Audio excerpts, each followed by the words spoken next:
Great to see you all. Great to be invited to speak.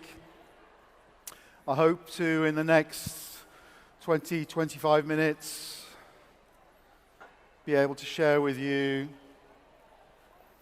a couple of ideas that have really helped me to build the kind of business that has enabled me to live the life that I now live. I don't know about you, but when I first started in the business, I really struggled. I'm not a natural networker. And I had to learn the right words to use. I had to learn to understand where the people I was talking to were coming from, because I really wanted to build a team. I could see how this business worked for so many people. I wanted to be one of those people. I wanted my life to change.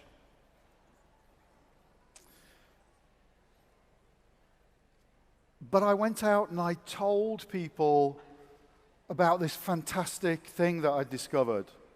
And I told people about Forever, and I told people about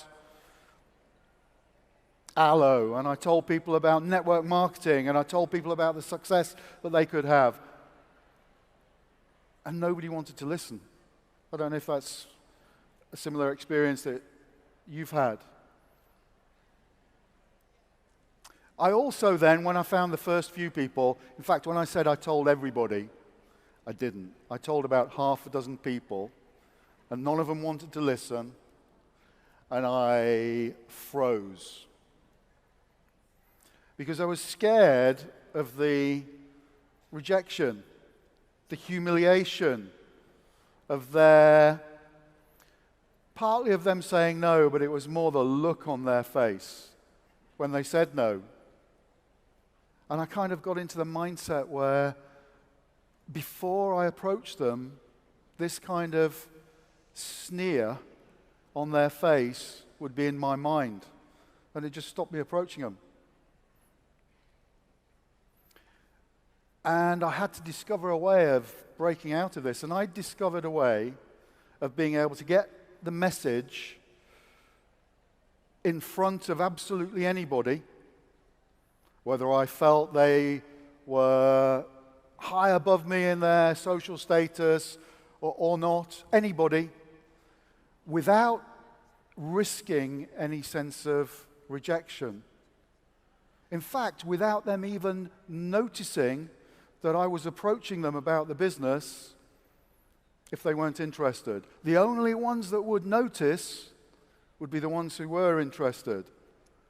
And it was this simple, small discovery that changed the whole way I did my prospecting. And it unlocked prospecting for me, and it meant that I could approach people, and I was able to approach a lot of people, and some of them were interested, some of them joined the business, some of them have been on this journey with me for, next month it'll be 20 years since I joined Forever.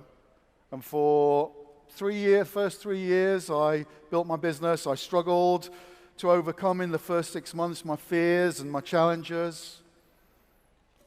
But then having overcome them, I worked at building the business. And after 3 years, my Forever business was in such a way that it has looked after me for the rest of my life to this date, and I have no reason to doubt that it's going to continue to support me in the lifestyle to which I've become accustomed for the rest of my life. I want to share with you that approach today. It's actually pretty simple, but it is based on understanding a couple of things about human nature. And this is really important because every single person we talk to is a human being. Difficult to actually recognize that sometimes. But every person has this psychology that we need to recognize and we need to understand. And if we understand it and we work around that, then we're able to identify the right people for our business. So, a few things that we need to understand. No matter how excited we are about our opportunity, our prospect will only join when they can see what's in it for them. And one of the things I wrote down on a big sheet of paper, which I pinned above in the early days, obviously, it was making phone calls all the time. This approach, by the way, you can use text messaging, you can use it on Facebook, personal messaging, telephones, face-to-face conversation. It's not about phoning, it's about having a conversation with people. So they will only join when they can see what's in it for them. And this thing that I wrote above where I was making phone calls was, don't tell them what you can do, tell them what you can do for them. And I'd underlined for them. And I think this is the essence of understanding prospecting, because if we do that, we can get our prospect to properly consider the information so they can see the benefits for them. They'll be eager to join. And they'll be eager to get going as well. Because it's not about convincing somebody to do it. It's about opening their eyes to the possibilities that they can change their life. We need to be able to do that. So we need to tell people what could be in it for them. But at the same time, there is another element of psychology, and that is the minute we start telling people things, they start to feel we're selling them.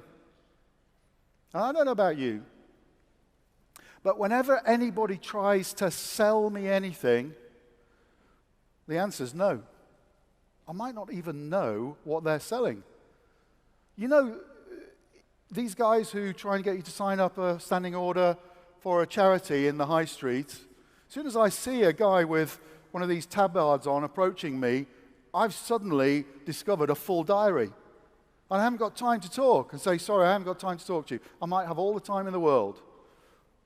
I probably have got all the time in the world.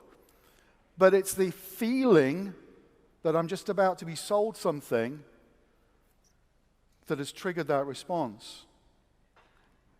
Those charities that he's trying to get me to sign up to, I probably support anyway. I probably think they're brilliant.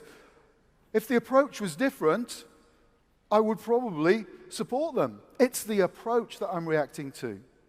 So we need to be really mindful that we are not telling people. We're helping them to understand what could be in it for them. Now, I struggled with how to do this, because on the one hand, I want to tell people what could be in it for them, and on the other hand, I don't want them to feel that I'm trying to sell them, and so they say no before they know what they're saying no to. That's a real issue, I think. So people will also say no if they can't see anything in it for them. So we've got to tread this fine line between having them see what could be in it for them without it feeling that we're selling them. And I suppose there are many ways that you can do this, but the way I discovered, and now I teach my team, and really this is the only approach that I teach my team. You know, maybe there's a dozen people, half a dozen people that you know that you can approach directly, but most people, if you're anything like me, you just don't feel you know well enough to make a direct approach. And the fact is that we need to get our message in front of absolutely everybody we know and absolutely everybody we are getting to know. We need to have a way that we can do it that we feel comfortable enough with so that we do it. Because if we're scared of what we're about to say, chances are we won't say anything. And if we don't say anything, then they're never going to know what the benefits are. So, this is just a few phrases, and I'd encourage you to write it down. It's really simple. But don't feel you have to take every word down, because in this instance, the responsibility for you learning this approach is mine. So, sit back, relax, feel the words rather than note them down. So essentially it's in three parts. The introductory part is the company that I'm working with. It's given me responsibility for recruiting some key people. And I think you may well know the kind of people I'm looking for, the kind of person I'm looking for. It's a really simple approach. It's not original to me. I got that approach from Jan Roo. Almost everything that I teach, I've learned from somebody else. So you can say that to anybody, because you're asking for help. The thing about human beings as well is if you ask for help, most of them would be inclined to try and help you, as long as it's not going to cost them a huge amount. So then we go on to the next part, whereas I describe the kind of person that I'm looking for. And I learned how to do this because I read a book about asking for referrals. And I found that when asking for referrals and using this approach, I was actually getting more people expressing their own interest rather than giving me referrals. And I thought, hang on a minute, this is brilliant because I'm actually getting what could be in it for them in front of them without them even thinking that I'm pitching them about the business. So let me give you a couple of examples, and an example of how to handle the possible responses. Let's say I'm talking to somebody who's 20-something, 30-something, got a couple of toddlers, she's had a career, but she gave it up to have the kids, spent all her savings, now her and her partner need an income. She's in this dilemma. She wants to go back to work because she wants the money, but she doesn't want to go back to the work because she wants to be there for the kids. She doesn't want somebody else bringing her children up. What we offer this person is an opportunity to replace her professional income, but do it in hours that suit her family commitments. Hours that she can put in around the needs of her kids. So if I'm talking to somebody like that, I would say the company that I'm working with is giving me responsibility for recruiting some key people. I think you may well know the kind of person I'm looking for. Kind of person who does really well with us, actually. Somebody who's 20-something, 30-something, got a couple of kids, they've had a career, good career, but they have given it up in order to have their children. And now they've spent all their savings and she feels the pressure to go back to work. She wants the income of going back to work, but she wants to be there full-time for her kids. She's in this dilemma. All I've done is painted a profile of the person I'm looking at as if I was talking about somebody else. Now, as I was describing that profile, I saw several of you, the ones that I can see in the front, turning to the person next to them, saying, "That's me." You did that, didn't you? You did that, I saw. Several of you out here. Yeah. And that's what we've done by telling this little story. So then, at the end, all we need to do is say, who can you think of that might like some information? So 3 possible responses. One is, sorry, Andy, can't think of anybody. That's okay. I hope you didn't mind me asking. No, just sorry I couldn't help. So they are actually feeling more awkward because they couldn't help than you are for asking. That's the worst case scenario. There's no sense of rejection, no negativity, no, is it one of those pyramid things? Because what triggers all that, is it one of those pyramid things? It's the feeling that you've engendered, that they are about to be sold something, talked into something. But this approach doesn't create those kind of feelings. No, sorry, I couldn't help. That's okay. Second possible response is, actually, my sister's in exactly this position, or my best friend, or sister-in-law, or somebody, and they put you in touch with them, and you've got a brand new prospect that you didn't know. Third possible response, and the one that we were actually going for, is, well, I might be interested. What is it?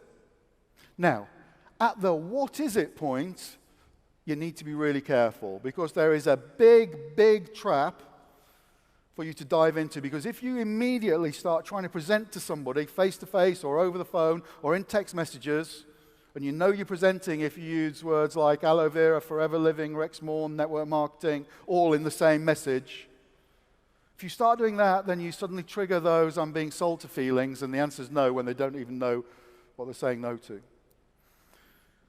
So what I do, there are loads of ways of delivering information. Some people prefer to do one-to-ones, and I built my business for years and years doing one-to-ones because we didn't have the internet. These days, I hardly do that. I use the resources, video resources. Many of you have seen the 5-minute video that I've done, which everybody's welcome to use, freely available. And then I send to people. So when somebody said, what is it? What's it all about? I give them a little potted history. The company's called Forever. Have you ever heard of them? I've got a video link, couple of video links. I can email you or message you if it's on Facebook. Have a look at those, and then let's have another chat. How does that sound? So it's a really casual way of building the what could be in it for them by layering on information. And what this triggers is them wanting the information because there could be something in it for them. And suddenly it changes their posture and their approach. And you'll find that instead of them sort of responding by saying, oh, all right, then I'll have a look at it, which is no good, they'll be saying, thanks for thinking of me, that's brilliant. And they're excited about it. So they look at the message. Now, to be honest, whichever video you use, it doesn't really matter. It's not really about that. It's about creating the right mindset when they come to do that. I use the Your Future video for years and years because that's all we had. And I've used others. It's not really which video you send that counts. It's the mindset that you've created and then watching it. The results are exactly the same. I'll give you another example. Let's say this time I'm talking to somebody who's a little bit older. So I'm talking to a bloke, mid-30s.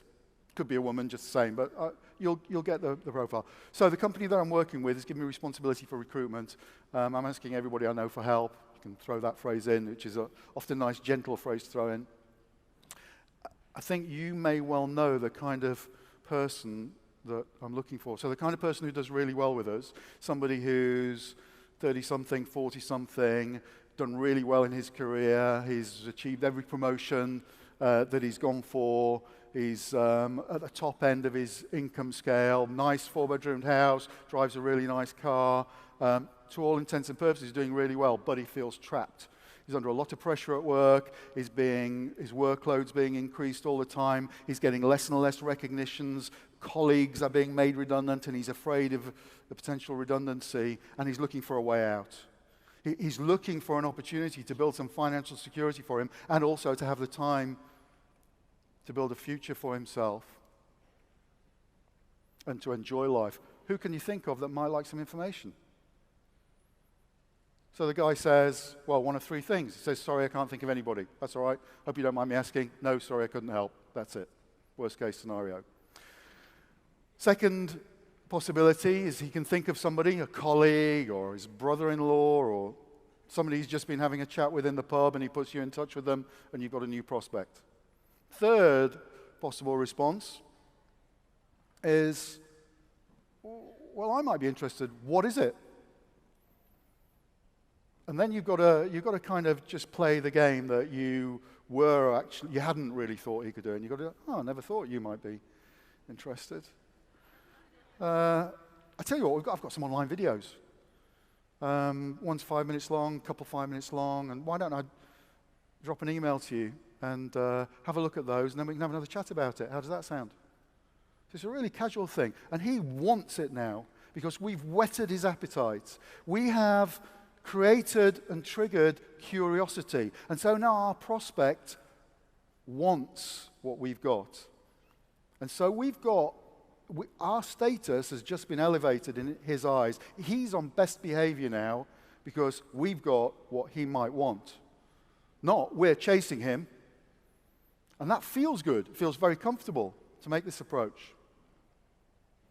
I'll give you one more example. Let's say somebody 50 plus, in the prime of life, I like to think. Somebody who is, I tell you what, 50, for most of you in the room, you won't have realized this, but when you hit 50, things change on that very day. And here's what changes.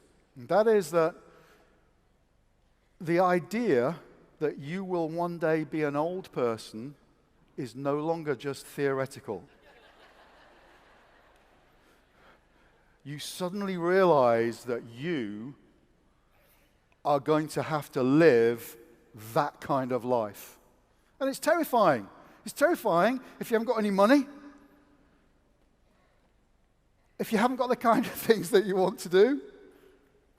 in life, if you haven't got the resources to do that, you don't live the kind of life that you want, pretending you're enjoying your bag-packing job at Tesco's, when really you're just doing it to make ends meet.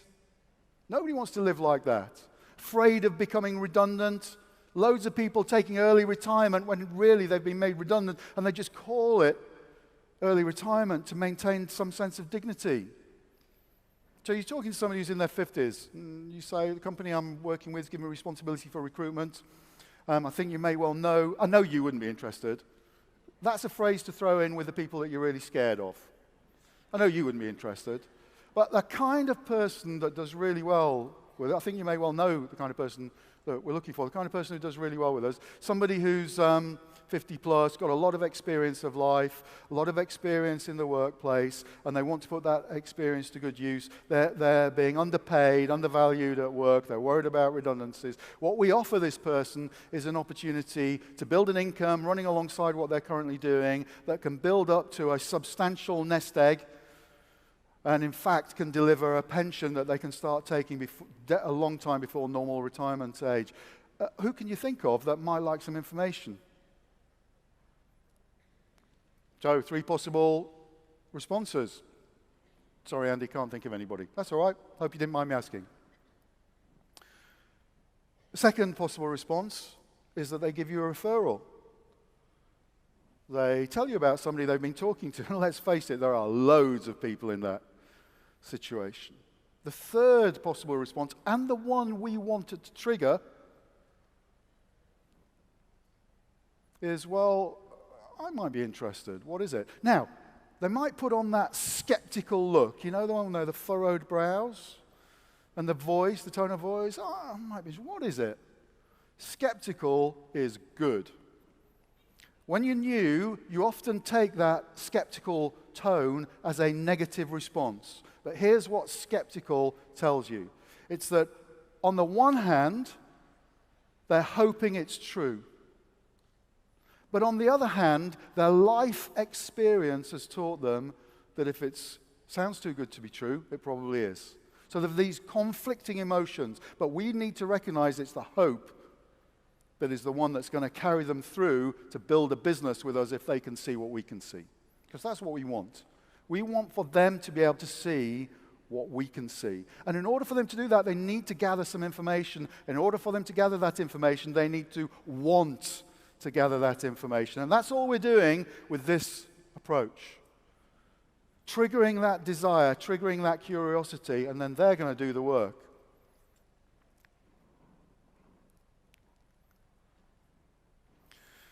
It's really important to remember that our job is not about convincing people. When we start to try to convince people to join us, we just trigger this negativity against the way we're making the approach. There are millions of people out there.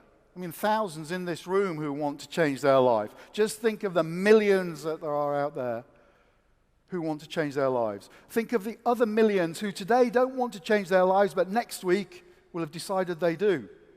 Or next year will have decided they do. Countless millions of people who want the kind of opportunity that we offer.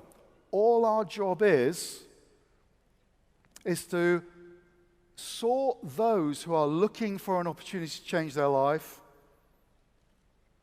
from those who aren't. And we do that by just floating in front of somebody what could be in it for them.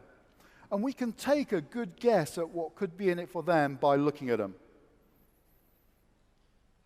You see somebody who's 25, 20-something, 30-something, I call them the yummy mummy group. You see a yummy mummy, you know what the benefits to talk about. You see a jaded executive, that's the middle one I talked about.